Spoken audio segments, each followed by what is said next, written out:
আমি রইতে নারী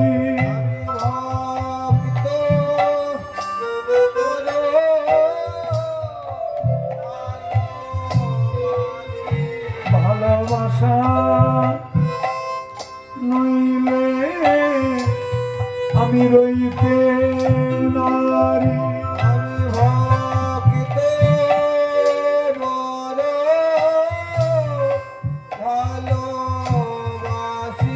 বলি সাধে কি আমি গোলক ছাড়ি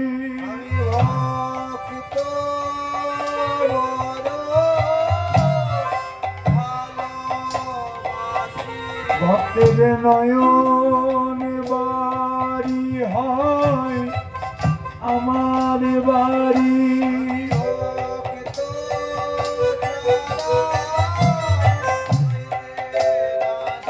আমি ভক্ত বড়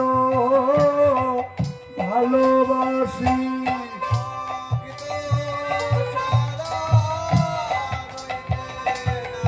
বলি সাধে কি আমি গোলকে ছাড়ি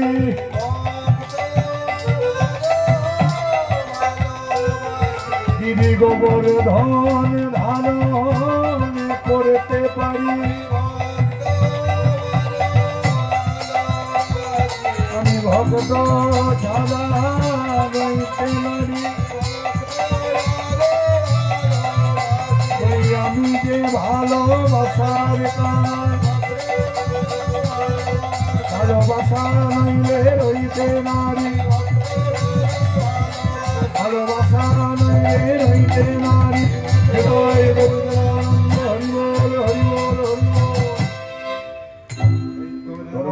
ভালোবেসে আমায় কেউ ডাকে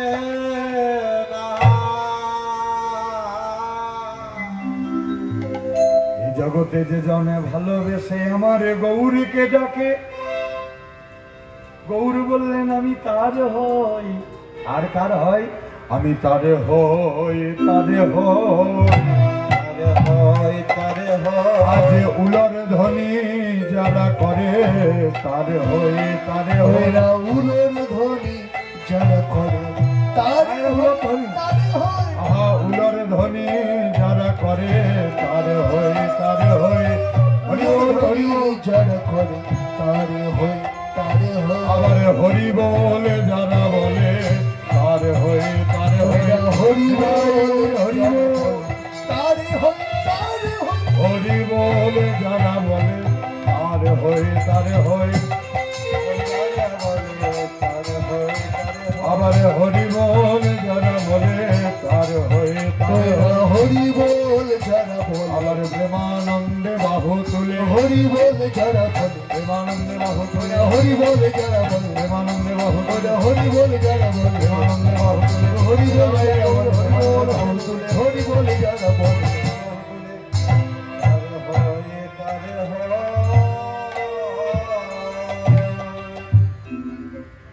আজকে মহাপ্রভুর ভাব লক্ষ্য করে নবদ্বীপের মাটিতে যারা সক্ষরসের ভাবিত ভক্ত ছিল। সক্ষরস কাকে বলে? যারা ভগবানের সাথে বন্ধুত্বের লীলা খেলা করেছে, ভগবানকে যারা বন্ধুরূপে পেয়ে বন্ধুত্বের রসে পেয়েছেন যারা, তারাই হচ্ছে সক্ষরসের ভক্ত। যেমন শ্রীরাম সুদাম দাম বসুদাম সুবল মহাবল তপকৃষ্ণ অংশুমান। কিন্তু এরা তো বৃন্দাবনের সখা, কিন্তু নবদ্বীপেও তো বন্ধু ছিল না? তারা কারা? আজকে গোষ্ঠলীলার ভাব দেখে নবদ্বীপে যারা মহাপ্রভুকে সক্ষরসে ভালোবাসত, সক্ষরসের ভাবিত ভক্তরা মহাপ্রভুর কাছে এসে মহাপ্রভুকে গোল করে ঘিরে দাঁড়ালেন। তারা কারা? আজ রামায় সুন্দরানন্দ রামায় সুন্দরানন্দ সঙ্গে নিত্যানন্দ গো রামায়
গৌরীদাসার অভিভাবে আনন্দ ধরে আমার মহাপ্রভুর ভাবে দেখে আনন্দ ধরে না মহাপ্রভুর ভাবে দেখে আনন্দ ধরে গোষ্ঠলীলার ভাবে দেখে আনন্দ ধরে না গোষ্ঠলীলার ভাবে দেখে আনন্দ ধরে প্রভুর গোষ্ঠলীলার ভাবে দেখে আনন্দ ধরে না গোষ্ঠলীলার ভাবে দেখে আনন্দ ধরে না আদি গোষ্ঠলীলার ভাবে দেখে যত প্রিয় ভক্তগণে যত প্রিয় ভক্তগণে যত প্রিয় ভক্তগণে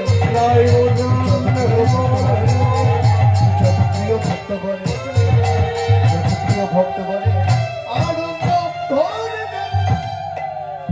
আজকে মহাপ্রভুর ভাব লক্ষ্য করে নবদ্বীপের মাটিতে যেসব ভক্তরা এসেছেন, যারা সখ্যরসের ভাবিত ভক্ত, তারা ছুটে এলেন। কারা এলেন? পদাবলী অনুযায়ী যে নাম আমরা পাই তারা হচ্ছেন রামাই, সুন্দরানন্দ, নিত্যানন্দ, গৌরীদাস আর অভিরাম।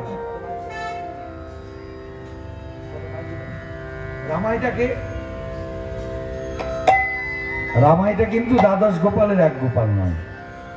রামাইটাকে এটা জানতে হবে। ভগবান শ্রী গোবিন্দের একজন সখা ছিল, যে সখার নাম হচ্ছে পয়দ সখা। এই পয়দ সখার কাজ কি ছিল জানেন?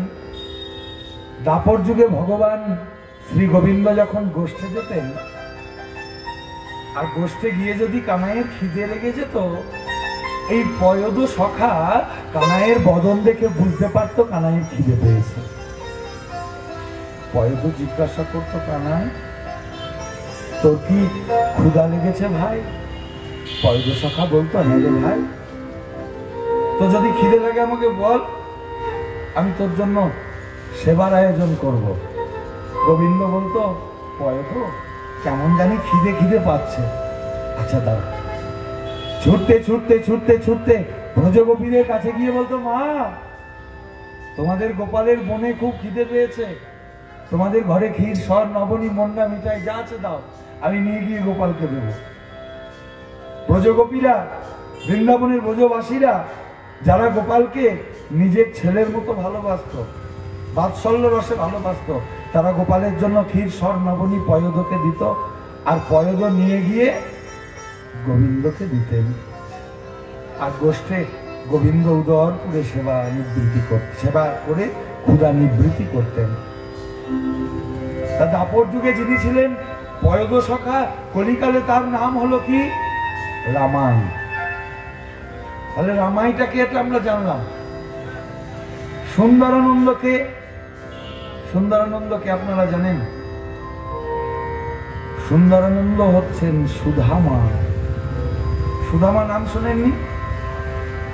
কৃষ্ণ জানলেই তো নাকি মাগো কৃষ্ণ সুধামার মতো বন্ধু হয়ে জগতে আর একটাও নেই।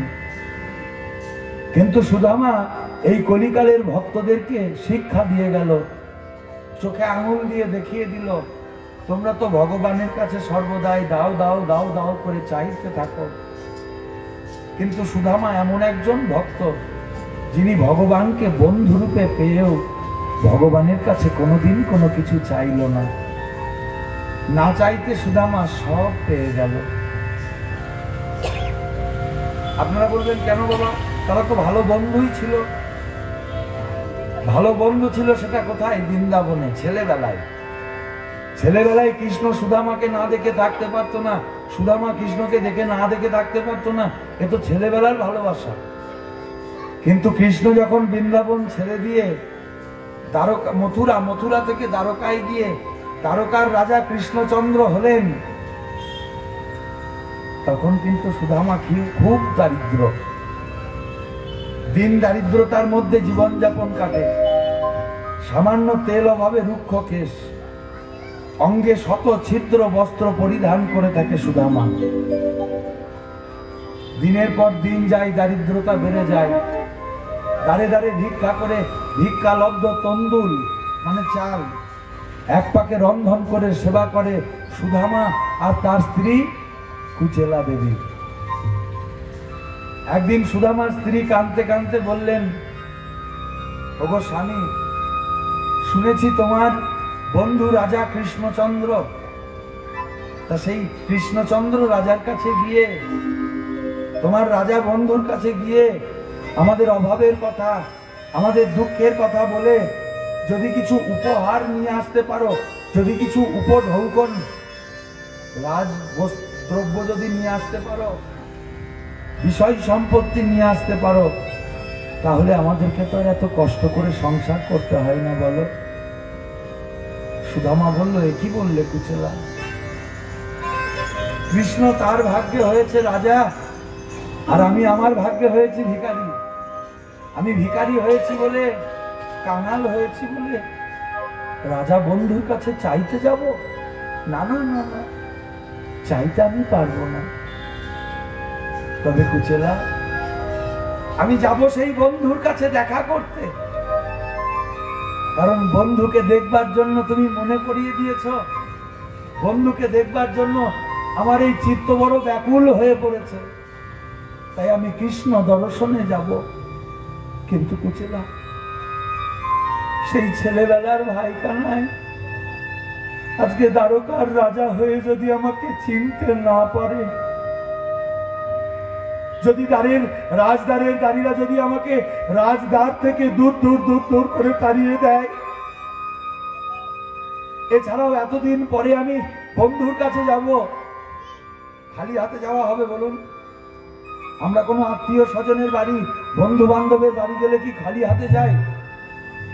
কিছু না পেলেও একটা মিষ্টির প্যাকেট হাতে করে যায়। আমার কাছে তো কিছু নেই, আমি কি নিয়ে যাব আমার রাজা বন্ধুর কাছে?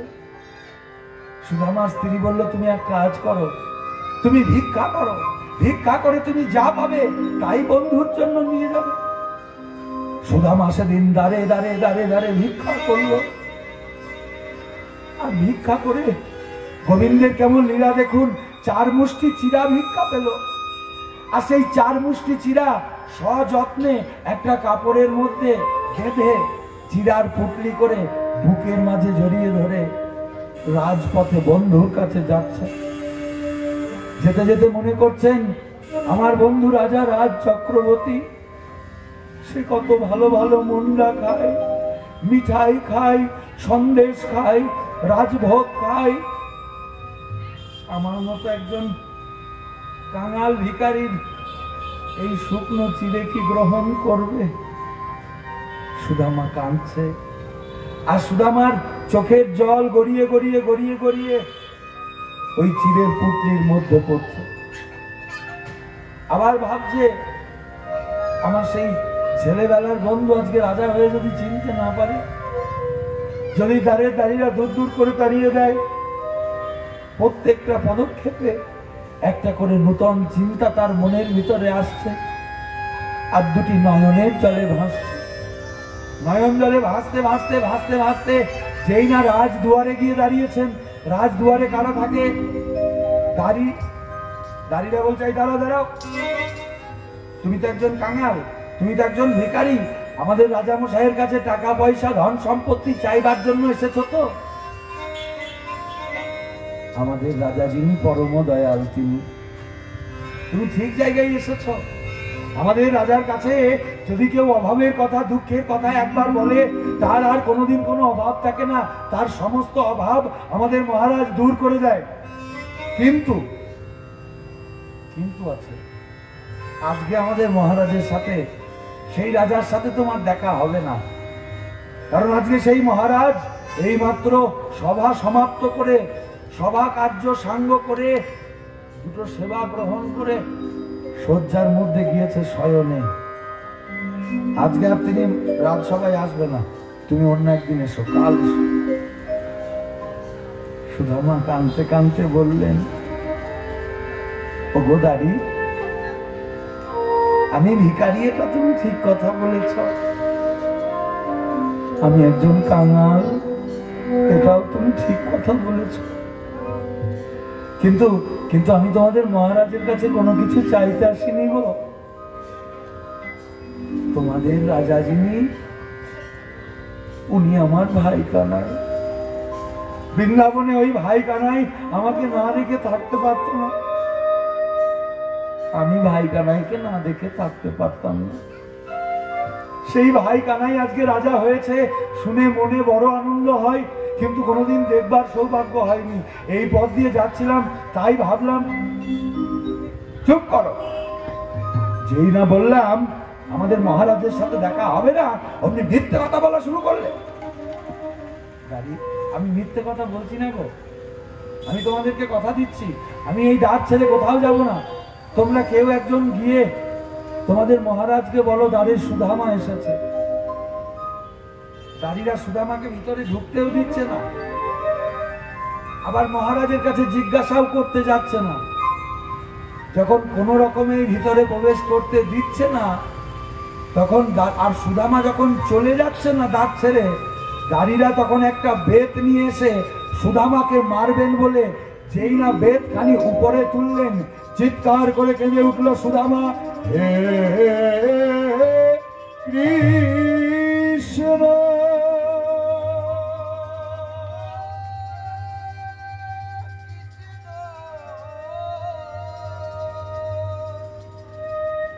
হে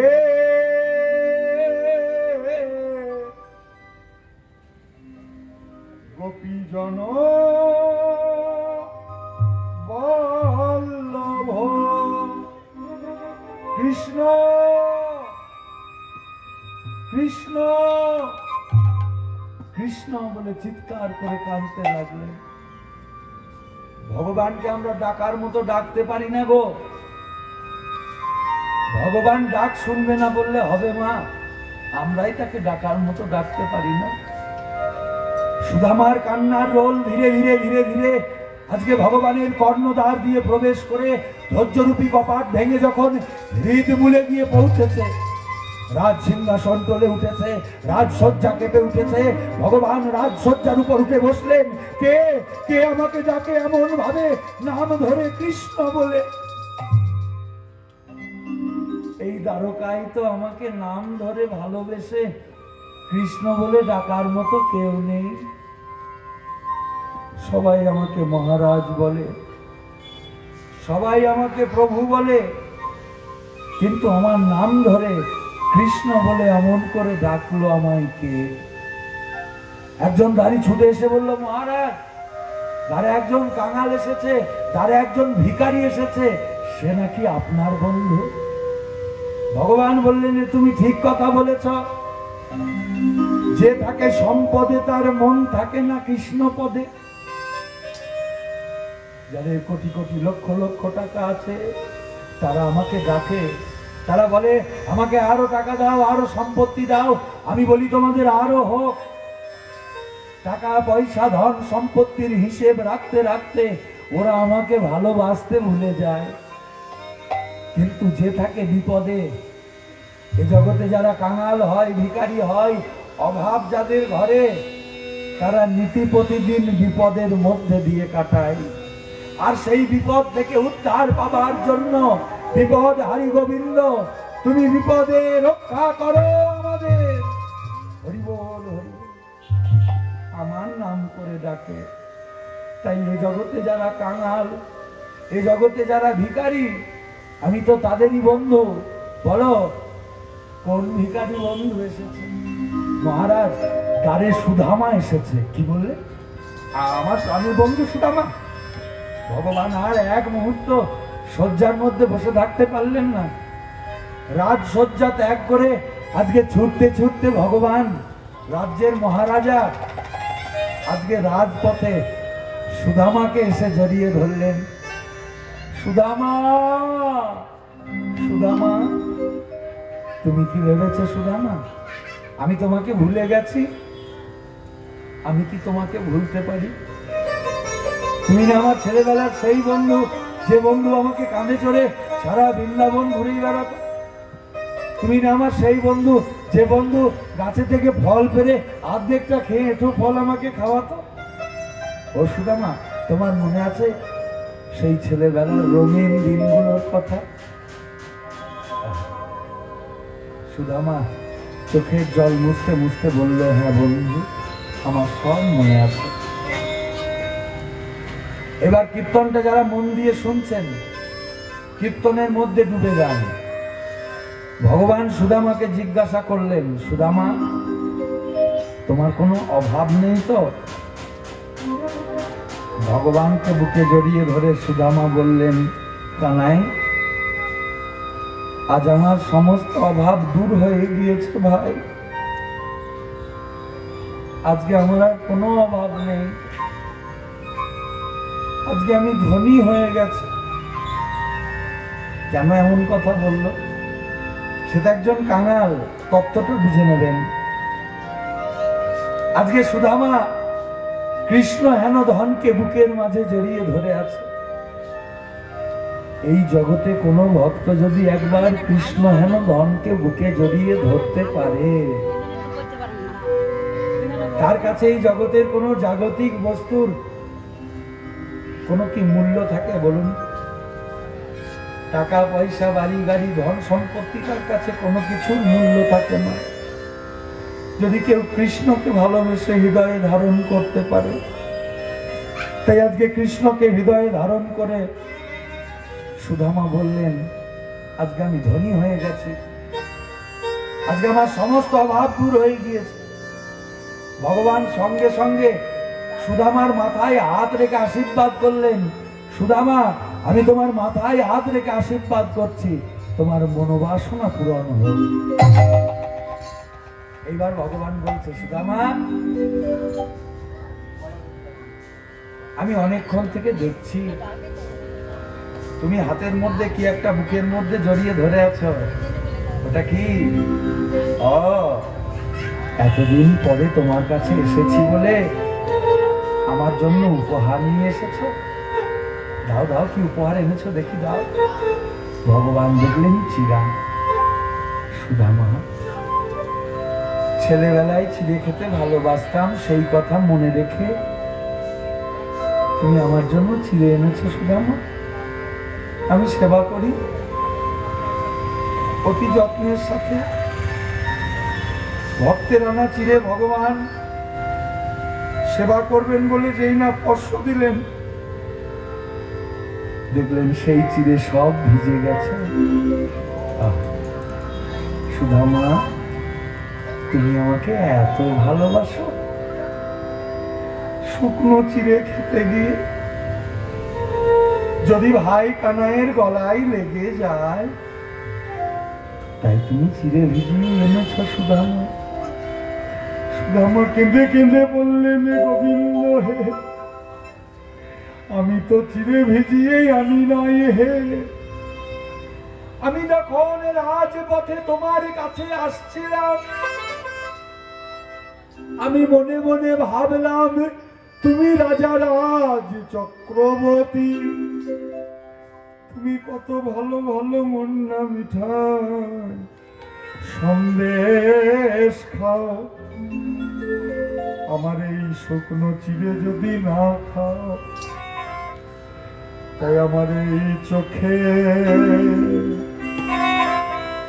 চোখের জলে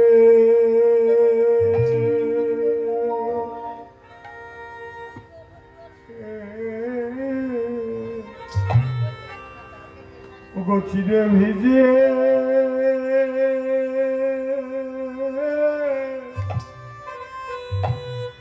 ভিজে গেছে।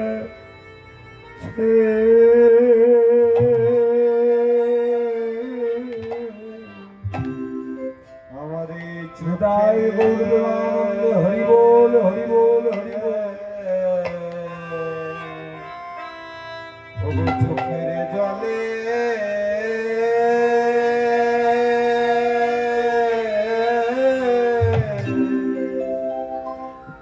চিড়ে ভিজে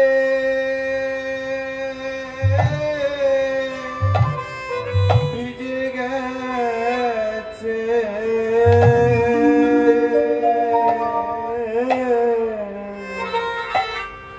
ভক্তের চোখে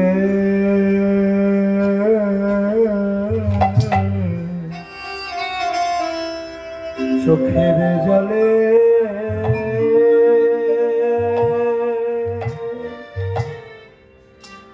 চিড়ে ভিজে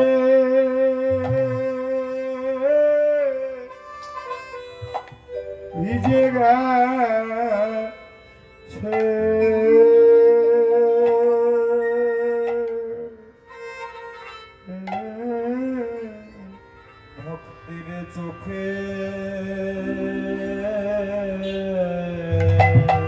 নিতাই গৌর শ্রী গুরু প্রেমানন্দে হরি বল হরি বল।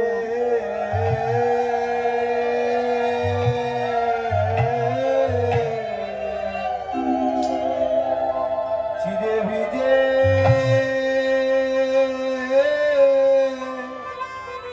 গেছে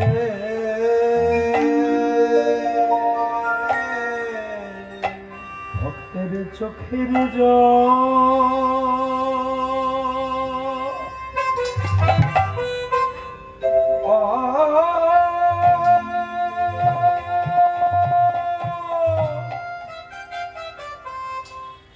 তুমি ভালো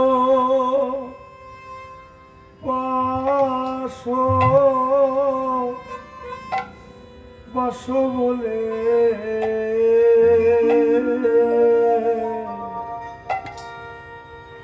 ভক্তের চোখের জলে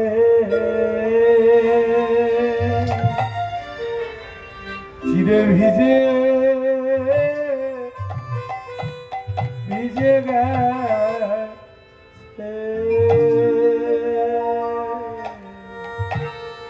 ভক্তের চোখের জল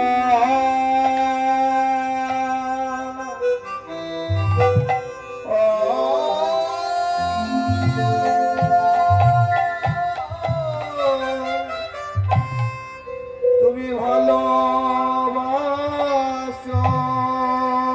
বলে তুমি কৃপা করে গ্রহণ করো আমরা তোমার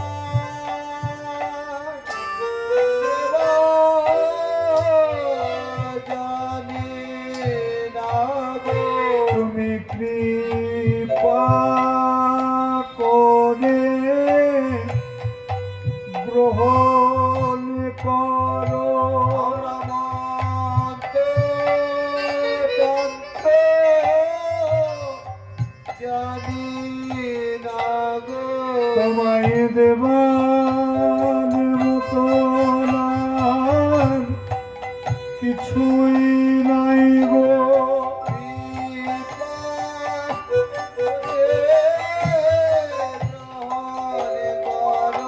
আমার চোখের জল ছাড়া আর কিছুই নাই গো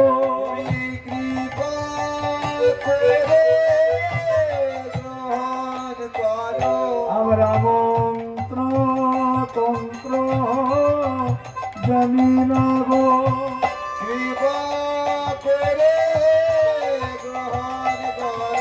মন্ত্র তন্ত্র জানি না গো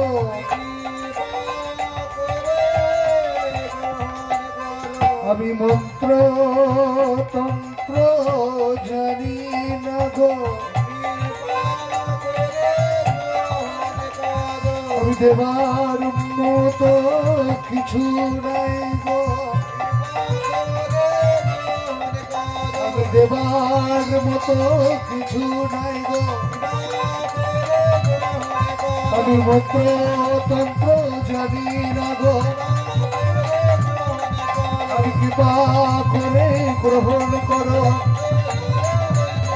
আমি দেবার মতো হরি হরি আমি মন্ত্র তন্ত্র জানি না গো আমি দেবার মতো কিছু নাই গো জলে চিরে ভিজে গেছে আমার চোখের জলে তোমার জন্য আনাচিরে ভিজে গেছে। ভগবান সেদিন প্রতিজ্ঞা করে বললেন, তুমি আমার বন্ধু হয়ে এমন কথা বললে। আজ হতে আমি প্রতিজ্ঞা করলাম, আগত কলিকালে যদি কোনো ভক্তই আমাকে মাটির মালসাই চিরের ভোগ দেয়, আর সেটা যদি নয়নের জলে ভেজানো হয়, সেই নয়নের জলে ভিজে চিরের ভোগ আমি গ্রহণ করবই করব। ভগবান সেই বর দিয়েছেন দাপর যুগে। আজকে সেই বরের অধিকারী এই কলিকালের আমরা, কলিকালের ভক্তরা সেই বরের অধিকারী। সেই জন্য দেখবেন ভগবানকে আমরা আজও মাটির মালসায় চিড়ের ভোগ নিবেদন করি, করি না? কিন্তু সেটাকে যদি নয়নের জলে ভিজিয়ে দেওয়া হয়, ভগবান গ্রহণ করবেই করবে। তাই আজকে আপনারা নয়নের জলে ভগবানকে চিড়ের ভোগ ভিজিয়ে দিয়েছেন, আপনাদের ভোগ গোবিন্দ অবশ্যই গ্রহণ করেছেন। আর আজকে সেই গোবিন্দই আমার বললেন, সুদামা তোমার সমস্ত অভাব দূর হয়ে যাবে। সুদামা ঘরে ফিরে গিয়ে দেখলো, কিছু চাইলো না ভগবানের কাছে, কিন্তু ঘরে ফিরে গিয়ে দেখলো সে রাতারাতি রাজা হয়ে গিয়েছে, তার ভিখারিনী স্ত্রী রাতারাতি রাজরানী হয়ে গিয়েছে। তাহলে দাপর যুগে যিনি হচ্ছেন সুদামা, কলিকালে নবদ্বীপের মাটিতে তার নাম হলো সুন্দরানন্দ। তাহলে রামায়ণ সুন্দরানন্দ, আর কে? সঙ্গে নিত্যানন্দ। নিত্যানন্দটা কে গো? বলে কেন? আমাদের নিতাই নিতাই নিতাই নিতাই নিতাই নিতাই নিতাই নিতাই কি নিতাই নিতাই নিতাই কি নিতাই নিতাই আমি নিতাই। নিতাই নিতাই দাঁড়াও দাঁড়াও, আমার নাম কি বলো তো? আমার নাম আমার নাম নিতাই। আমি তোমাদের কাছ থেকে কিছু একটা নি, তা না হলে আমার নাম নিতাই হবে কেন? তোমাদের কাছে আমি কি নি জানো? কি নাও? তোমাদের মনের ভিতরে যত তাপ, তোমাদের মনের ভিতরে যত রাগ মানে ক্রোধ, আমি নিতাই, আমার নাম নিতাই। তাই ক্রোধের ঠাকুর নিতাই, নিতাই নিতাই ক্রোধের ঠাকুর নিতাই, নিতাই নিতাই। ক্রোধের ঠাকুর নিতাই নিতাই নিতাই। যদি কারোর ক্রোধ হয় নিত্যানন্দের নাম লয়, ক্রোধের ঠাকুর নিত্যানন্দ। একজন ভক্ত আরেকজন ভক্তকে দেখা হলে আমরা কি বলি? জয় নিতাই, ভালো আছেন বাবা বলি না? না জয় গৌ বলি? জয় নিতাই বলি। কারণ নিত্য আনন্দ, যিনি আমাদের ক্রোধকে দূর করে দিয়ে নিত্য আনন্দ দান করছেন, তিনি তো নিত্যানন্দ। তাই তোমরা ভজনিতাই ভজনিতাই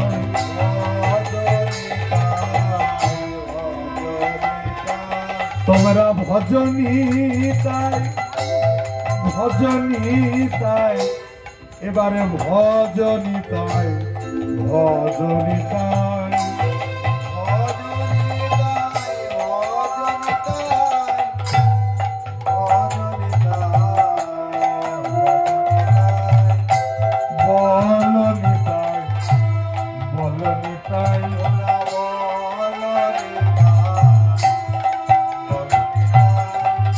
নিতাই ভজলে গৌর পাবে, ভজনিতাই ভজনিতাই ভজলে গৌর পাবে, ভজনিতাই ভজনিতাই। আবার গৌর পেলে ব্রজে যাবে, ভজনিতাই ভজনিতাই।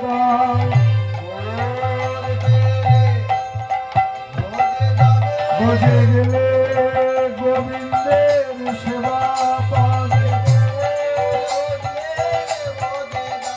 ব্রজে গেলে গোবিন্দের সেবা পাবে, ব্রজে গেলে গোবিন্দের সেবা পাবে, ব্রজে গেলে গোবিন্দের সেবা পাবে, ভজে গেলে গোবিন্দের সেবা পাবে, ভজে গেলে গোবিন্দের সেবা পাবে।